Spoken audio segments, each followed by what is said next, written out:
ನೋಡಿ, K Shivakumar CM ಆಗಿ ಪದಗ್ರಹಣ ಮಾಡ್ತಾ ಇದ್ದಂತೆ ಅವರು ಅಧಿಕಾರ ನಿರ್ವಹಿಸಿದ್ದಂತ ಕೆಪಿಸಿಸಿ ಅಧ್ಯಕ್ಷ ಸ್ಥಾನಕ್ಕೆ ಬಿಕೆ ಹರಿಪ್ರಸಾದ್ ಅವರನ್ನು ಆಯ್ಕೆ ಮಾಡಲಾಗಿತ್ತು. ಅದರಂತೆ ಇವತ್ತು ಹಿರಿಯ ನಾಯಕ ರಾಜ್ಯ ಕಾಂಗ್ರೆಸ್ನ ಸಾರಥ್ಯವನ್ನು ವಹಿಸಿಕೊಂಡಿದ್ದಾರೆ. ಕೆಪಿಸಿಸಿ ಅಧ್ಯಕ್ಷರಾಗಿ ಬಿಕೆ ಹರಿಪ್ರಸಾದ್ ಪದಗ್ರಹಣವನ್ನು ಮಾಡಿರುವಂಥದ್ದು ಬೆಂಗಳೂರಿನ ಅರಮನೆ ಮೈದಾನದಲ್ಲಿ ನಡೆದಂತಹ ಕಾರ್ಯಕ್ರಮದಲ್ಲಿ ಡಿಕೆ ಶಿವಕುಮಾರ್ ಅವರು ಹರಿಪ್ರಸಾದ್ ಅವರಿಗೆ ಅಧಿಕಾರವನ್ನು ಹಸ್ತಾಂತರ ಮಾಡಿದರು. ಈ ಮೂಲಕ ಕರ್ನಾಟಕ ಕಾಂಗ್ರೆಸ್ ಸಂಘಟನೆಯ ನೇತೃತ್ವ ಅಧಿಕೃತವಾಗಿ ಹರಿಪ್ರಸಾದ್ ಅವರ ಕೈ ಸೇರಿದೆ. ಈ ವೇಳೆ ಮಾಜಿ ಸಿಎಂ ಸಿದ್ದರಾಮಯ್ಯನವರು, ಎಐಸಿಸಿ ಅಧ್ಯಕ್ಷ ಮಲ್ಲಿಕಾರ್ಜುನ್ ಖರ್ಗೆ ಅವರು ಸೇರಿದಂತೆ ಘಟಾನುಘಟಿಗಳು ಭಾಗಿಯಾಗಿದ್ದರು. ಇನ್ನು ಮೊದಲ ಭಾಷಣದಲ್ಲೇ ಆರ್ಎಸ್ಎಸ್ ಮತ್ತು ಬಿಜೆಪಿ ವಿರುದ್ಧ ಹರಿಪ್ರಸಾದ್ ಆರ್ಭಟಿಸಿದರು. ಯಾವುದೇ ಕಾರಣಕ್ಕೂ ಗ್ಯಾರಂಟಿಗಳನ್ನು ನಿಲ್ಲಿಸಲ್ಲ ಅಂತ ಸಿಎಂ ಡಿಕೆ ಶಿವಕುಮಾರ್ ಹೇಳಿದರು. ಭಾರತೀಯ ಜನತಾ ಪಾರ್ಟಿಯವರು ಅವರ ಏನು ಪಿತೃ ಪಕ್ಷ ಅಂತ ಹೇಳ್ತಾರೆ ಆರ್ಎಸ್ಎಸ್ ನ ಒಂದು ರಾಜಕೀಯ ಘಟಕ ಭಾರತೀಯ ಜನತಾ ಪಾರ್ಟಿ. ತ್ರಿವರ್ಣ ಧ್ವಜದ ವಿರುದ್ಧ ಇದ್ದಂತವ್ರು, ಸಂವಿಧಾನದ ವಿರುದ್ಧ ಇದ್ದಂತವ್ರು, ಸ್ವತಂತ್ರ ಹೋರಾಟದ ವಿರುದ್ಧ ಇದ್ದಂತವ್ರು ಇವತ್ತು ಯಾವುದೋ ವಾಮ ಮಾರ್ಗದಿಂದ ಬಂದು ಅಧಿಕಾರವನ್ನ ಹಿಡಿದು ಸಂವಿಧಾನವನ್ನು ಸಹ ಮುಗಿಸ್ಲಿಕ್ಕೆ ಹೋಗ್ತಕ್ಕಂಥ ಕೆಲಸ ಮಾಡ್ತಾ ಇದ್ದಾರೆ. ಇದು ತಮ್ಮ ಸ್ವಾತಂತ್ರ್ಯವನ್ನ ಕಿತ್ಕೊಳ್ತಕ್ಕಂಥ ಕೆಲಸ ಯಾರು ಬ್ರಿಟಿಷ್ ಮಾಡ್ತಾ ಇದ್ರು ಅದನ್ನು ಮಾಡ್ಲಿಕ್ಕೆ ಕೊಡ್ತಾ ಇದ್ದಾರೆ. ಇವತ್ತು 6 ಗ್ಯಾರಂಟಿಗಳನ್ನ 5 ಗ್ಯಾರಂಟಿಗಳನ್ನ ನಡೆಸ್ಕೊಂಡು ಬಂದಿದ್ದೇವೆ. ಯಾವ ಕಾರಣಕ್ಕೂ ನಮ್ಮ ಗ್ಯಾರಂಟಿಯನ್ನು ಯಾರು ಕೂಡ ನಿಲ್ಲಿಸಲಿಕ್ಕೆ ಸಾಧ್ಯ ಇಲ್ಲ, ನಾವು ಕೂಡ ನಿಲ್ಲಿಸೋದಿಲ್ಲ ಅನ್ನೋ ಮಾತನ್ನ ಈ ಸಂದರ್ಭ ಹೇಳಲಿಕ್ಕೆ ನಾನು ಬಯಸ್ತಾ ಇದ್ದೇನೆ. ಇವತ್ತು ಇದಲ್ಲದೆ ನಾನು ಅಧಿಕಾರ ತೆಗೆದುಕೊಂಡ ದಿನ ಈಗಾಗಲೇ ನಾವು ಭೂ ಗ್ಯಾರಂಟಿ ಅಂತ ಹೇಳಿ ಪ್ರತಿಯೊಬ್ಬ ರೈತನಿಗೆ, ಪ್ರತಿಯೊಬ್ಬ ನಾಗರಿಕನಿಗೆ ಯಾರವನ ಆಸ್ತಿಗೆ ದಾಖಲೆಗಳನ್ನು ನಿರ್ಮಾಣ ಮಾಡಬೇಕು ಅಂತೇಳಿ ಎಲ್ಲರೂ ಕೂಡ ಈಗಾಗಲೇ ದಾಖಲೆಗಳನ್ನು ಕೊಡಲಿಕ್ಕೆ ತೀರ್ಮಾನವನ್ನು ಮಾಡಿದ್ದೇವೆ. ವಿರೋಧ ಪಕ್ಷದವರು ಹೇಳ್ತಾ ಇದ್ರು ಗ್ಯಾರಂಟಿ ಯೋಜನೆಗಳನ್ನ ಜಾರಿ ಮಾಡಲಿಕ್ಕೆ ಸಾಧ್ಯ ಇಲ್ಲ. ಪ್ರಧಾನಮಂತ್ರಿಗಳಾದಂತ ನರೇಂದ್ರ ಮೋದಿ ಅವರ ಆದಿಯಾಗಿ ಅಭಿವೃದ್ಧಿ ಕೆಲಸಗಳಿಗೆ ದುಡ್ಡಿರಲ್ಲ ಅಂತೇಳಿ ಟೀಕೆಯನ್ನ ಮಾಡ್ತಾ ಇದ್ರು. ನಾವು ಯಾವ ಟೀಕೆಗಳಿಗೂ ಕೂಡ ಸೊಪ್ಪಾಕದೇನೆ ನಾವು ಪ್ರಣಾಳಿಕೆಯಲ್ಲಿ ಘೋಷಣೆ ಮಾಡಿರ್ತಕ್ಕಂಥ ಎಲ್ಲ ಗ್ಯಾರಂಟಿಗಳನ್ನ, ಭರವಸೆಗಳನ್ನ ಈಡೇರಿಸತಕ್ಕಂಥ ಪ್ರಾಮಾಣಿಕ ಪ್ರಯತ್ನವನ್ನು ಮಾಡಿದ್ದೇವೆ. ಡೆಲ್ಲಿಯಲ್ಲಿ ನಾವು ಬರದೇ ಹೋದ್ರೆ ಈ ಆರ್ಎಸ್ಎಸ್, ಬಿಜೆಪಿ, ಮೋದಿ ಇವರು ದೇಶವನ್ನ ಹಾಳು ಮಾಡಕ್ಕೆ ಏನು ಪ್ರಯತ್ನ ಮಾಡ್ತಾ ಇದ್ದಾರೆ, ಇವರು ಹೋಗೋದಿಲ್ಲ. ಇವ್ರಿಗೆ ನೀವು ಮನೆಗೆ ಕಳಿಸ್ಬೇಕಾದ್ರೆ ನೀವು ಮನಸ್ಸು ಮಾಡಬೇಕು.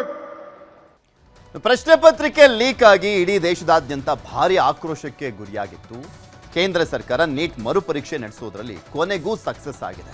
ಕೇಂದ್ರ ಗೃಹ ಇಲಾಖೆ ನಿರ್ದೇಶನದ ಜೊತೆಗೆ ಏರ್ಫೋರ್ಸ್ನ ಸಹಕಾರದಲ್ಲಿ ಪರೀಕ್ಷೆ ಯಶಸ್ವಿಯಾಗಿ ನಡೆದಿದೆ. ಇನ್ನು ಇವತ್ತು ದೇಶದಾದ್ಯಂತ ಬಿಗಿ ಭದ್ರತೆಯೊಂದಿಗೆ 22.79 ಲಕ್ಷ ಅಭ್ಯರ್ಥಿಗಳು ದೇಶದ 551 ನಗರಗಳು ಮತ್ತು 14 ಅಂತಾರಾಷ್ಟ್ರೀಯ ಕೇಂದ್ರಗಳಲ್ಲಿ ಪರೀಕ್ಷೆ ಬರೆದರು. ಪರೀಕ್ಷಾ ಕೇಂದ್ರಗಳಲ್ಲಿ ಭಾರಿ ಬಿಗಿ ಭದ್ರತೆಯನ್ನು ಕೈಗೊಳ್ಳಲಾಗಿತ್ತು. ಯಾವುದೇ ದೃಷ್ಟಿಯಲ್ಲೂ ಆಕ್ರಮಣಕ್ಕೆ ಅವಕಾಶ ನೀಡದಂತೆ ವ್ಯವಸ್ಥೆಯನ್ನ ಮಾಡಲಾಗಿತ್ತು. ಹಾಗೆ ಬೆಂಗಳೂರಿನಲ್ಲಿ 3 ನೀಟ್ ಎಕ್ಸಾಮ್ ಮಿಸ್ ಆಗಿದೆ. ಆರ್ಸಿ ಕಾಲೇಜು ಪರೀಕ್ಷಾ ಕೇಂದ್ರಕ್ಕೆ ಮಾಗಡಿ ಮೂಲದ ವಿದ್ಯಾರ್ಥಿನಿ ತಡವಾಗಿ ಬಂದಿದ್ದಾರೆ. ಈ ವೇಳೆ ಗೇಟ್ ಓಪನ್ ಮಾಡದ ಕಾರಣ ಗೇಟ್ ಹಾರಿ ಹೋಗಲಿಕ್ಕೆ ಯತ್ನವನ್ನು ಮಾಡಿದ್ದಾರೆ. ಅಲ್ಲದೆ ಕಣ್ಣೀರಿಟ್ಟಿದ್ದಾರೆ. ಆದರೂ ಅವಕಾಶ ಸಿಗದಿದ್ದಕ್ಕೆ ಪರೀಕ್ಷಾ ಕೇಂದ್ರಕ್ಕೆ ಸಿಬ್ಬಂದಿ ವಿರುದ್ಧ ಪೋಷಕರು ಕಿರುಚಾಡಿದ್ದಾರೆ.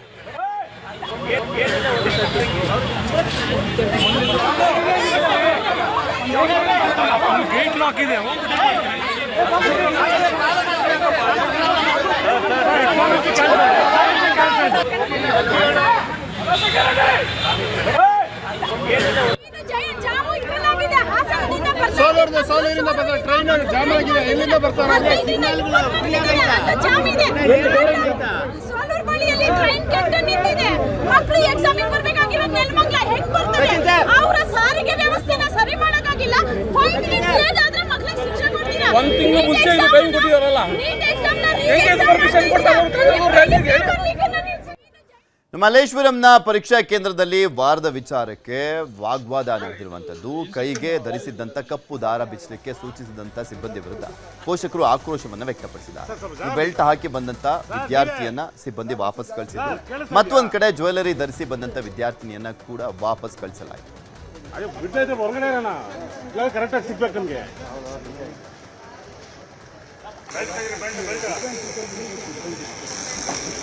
We'll show the exam because exam is going and give. What is the problem, sir? Instruction. ಇನ್ನು ಕೊಪ್ಪಳದಲ್ಲಿ ನೀಟ್ ಪರೀಕ್ಷಾ ಕೇಂದ್ರಕ್ಕೆ ತಡವಾಗಿ ಬಂದಂತ ವಿದ್ಯಾರ್ಥಿ ಫಾತಿಮಾಗೆ ಪರೀಕ್ಷೆ ಮಿಸ್ ಆಯಿತು. ಪರೀಕ್ಷಾ ಕೇಂದ್ರಕ್ಕೆ 1:30ಕ್ಕೆ ಆಗಮಿಸಬೇಕಾಗಿತ್ತು, ಆದರೆ ವಿದ್ಯಾರ್ಥಿನಿ 1:54ಕ್ಕೆ ಬಂದರು. ಹೀಗಾಗಿ ಅವಕಾಶವನ್ನು ನಿರಾಕರಿಸಲಾಯಿತು. ಹೀಗಾಗಿ ನಿರಾಸೆಯಿಂದ ವಿದ್ಯಾರ್ಥಿನಿ ವಾಪಸ್ ಹೋದರು.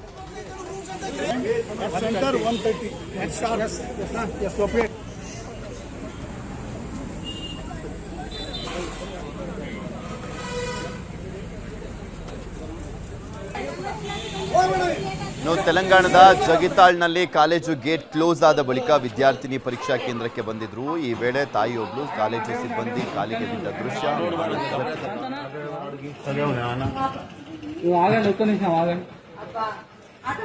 ఆగండమ్మా వాళ్ళతో మాట్లాడినాక నేను చెప్తాను కదా, ఆగండి, తొందరపడకండి.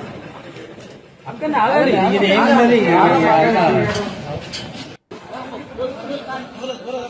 ಇನ್ನು ಪರೀಕ್ಷೆ ಬರೆದಂತ ವಿದ್ಯಾರ್ಥಿಗಳು ಮತ್ತು ಪೋಷಕರು ಕೂಡ ಮಾತನಾಡಿದ್ದಾರೆ. ಏನು ಹೇಳಿದ್ದಾರೆ?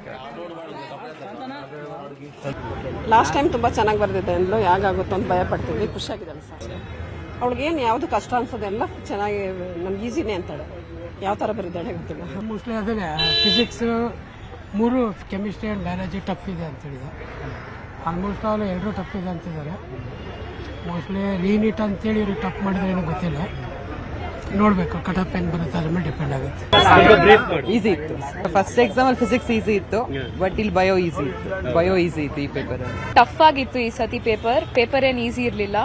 ಪೇಪರ್ ಕಷ್ಟ ಆಯಿತು. ಫಿಸಿಕ್ಸ್ ಕೂಡ ತುಂಬ ಟೈಮ್ ತಗೊಂತು. ಕೆಮಿಸ್ಟ್ರಿನೂ ಸ್ವಲ್ಪ ಟೈಮ್ ಕನ್ಸ್ಯೂಮಿಂಗ್ ಇತ್ತು. ಬಯೋ ಸ್ವಲ್ಪ ಟ್ರಿಕ್ಕಿ ಇತ್ತು. ಲಾಸ್ಟ್ ಟೈಮ್ಗಿಂತ ತುಂಬ ಕಷ್ಟ ಆಯಿತು. ಪೇಪರ್ ಕಷ್ಟ ಇತ್ತು ಈ ಸತಿ, ಸ್ವಲ್ಪ ಲೆಂತಿ ಇತ್ತು ಹೇಳ್ಬೋದು.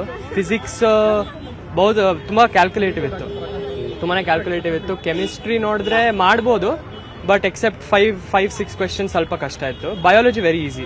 ಪೇಪರ್ ಸ್ವಲ್ಪ ಲೆಂತಿ ಇತ್ತು. Bio it was easy only. Like chemistry, physics was lengthy, chemistry was it was easy ಇತ್ತು ಸರ್. ಚೆನ್ನಾಗೇ ಮಾಡಿದ್ವಿ, ಬಟ್ ಲಾಸ್ಟ್ ಟೈಮ್ ಇನ್ನೂ ಚೆನ್ನಾಗಿತ್ತು.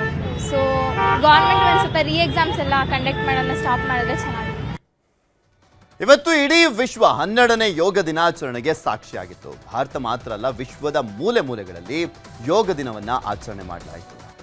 ಪ್ರಧಾನಿ ನರೇಂದ್ರ ಮೋದಿ ಕೋಲ್ಕತ್ತಾದ ಐತಿಹಾಸಿಕ ರೆಡ್ ರೋಡ್ನಲ್ಲಿ 12ನೇ ಅಂತಾರಾಷ್ಟ್ರೀಯ ಯೋಗ ದಿನದ ಅಂಗವಾಗಿ 30,000 ಜನರೊಂದಿಗೆ ಯೋಗಾಭ್ಯಾಸವನ್ನ ಮಾಡಿದರು. ಹಿಮಾಲಯದಿಂದ ಹಿಂದೂ ಮಹಾಸಾಗರದವರೆಗೂ, ಪೂರ್ವದಿಂದ ಪಶ್ಚಿಮದವರೆಗೂ ಇಡೀ ದೇಶ ಯೋಗದ ಶಕ್ತಿಯಿಂದ ಚೈತನ್ಯ ಭರಿತವಾಗಿದೆ ಅಂತ ಪ್ರಧಾನಿ ಮೋದಿ ಹೇಳಿದರು.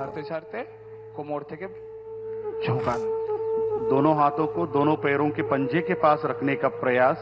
এই অনুশীলনের সময় চোখ দুটো খোলা থাকবে और धीरे धीरे श्वास छोड़ते हुए सिर, गर्दन और छाती को सामान्य स्थिति में लेके आइए. पुनः दोनों हाथों को मोड़ते हुए दाएं हथेलियों को बाएं हथेलियों पर स्थापित. ಬೆಂಗಳೂರಿನ ವಿಧಾನಸೌಧ ಮುಂಭಾಗ ಅಂತಾರಾಷ್ಟ್ರೀಯ ಯೋಗ ದಿನವನ್ನು ಆಚರಣೆ ಮಾಡಲಾಯಿತು. ವಿಧಾನಸೌಧದ ಮೆಟ್ಟಿಲುಗಳ ಮೇಲೆ ಮಿರಾಕಲ್ ಆಪ್ ಮೂಲಕ ಕನ್ನಡದಲ್ಲಿ 12ನೇ ಅಂತಾರಾಷ್ಟ್ರೀಯ ಯೋಗ ದಿನ ಅಂತ ಬರೆಯಲಾಗಿದೆ.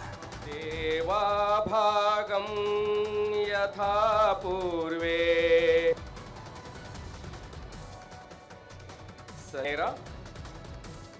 ಉಸಿರು ಬಿಡುತ್ತಾ ಕತ್ತು. ಬೆಂಗಳೂರಿನ ಸದ್ಗುರು ಸನ್ನಿಧಿಯಲ್ಲಿ ಯೋಗ ದಿನಾಚರಣೆಯನ್ನು ಮಾಡಲಾಯಿತು. ಯೋಗಾಸನದಲ್ಲಿ 5,000ಕ್ಕೂ ಹೆಚ್ಚು ಜನ ಭಾಗಿಯಾದರು. ಬಿಎಸ್ಎಫ್ ಯೋಧರು ಸೇರಿದಂತೆ ಹಲವರು ಯೋಗವನ್ನ ಮಾಡಿದ್ದು ಮಿರಾಕಲ್ ಆಪ್ ಮೂಲಕ ಯೋಗದ ಅನುಕೂಲಗಳ ವಿವರಣೆಯನ್ನ ಮಾಡಿದರು. As you exhale, come back to the position. ಈ ಮನವು ನಾನು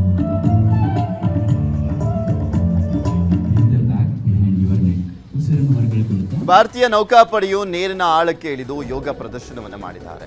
ಐಎನ್ಎಸ್ ಸ್ವತಾಹನ ಕೇಂದ್ರದಿಂದ ನೀರಿನ ಅಡಿಯಲ್ಲಿ ಯೋಗ ಕಾರ್ಯಕ್ರಮವನ್ನು ಹಮ್ಮಿಕೊಳ್ಳಲಾಗಿತ್ತು. ನೌಕಾಪಡೆಯ 40 ಸಿಬ್ಬಂದಿ ನೀರಿನ ಆಳಕ್ಕೆ ಇಳಿದಲ್ಲಿ ವಿವಿಧ ಭಂಗಿಯನ್ನು ಪ್ರದರ್ಶಿಸಿದರು.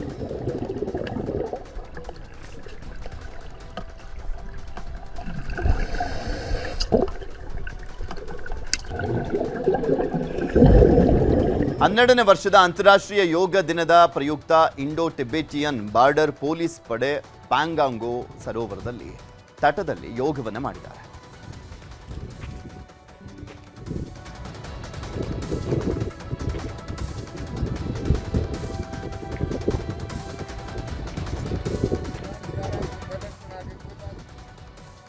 ಪಶ್ಚಿಮ ಬಂಗಾಳ ರಾಜ್ಯದಲ್ಲಿರುವಂಥ ಪೂರ್ವ ಪರ್ದಮಾನ್ನಲ್ಲಿ ಭಾಗೀರಥಿ ನದಿಯ ಉದ್ದಕ್ಕೂ ದೋಣಿಯಲ್ಲಿ ಜನರು ಯೋಗ ಪ್ರದರ್ಶನವನ್ನ ಮಾಡಿದರು.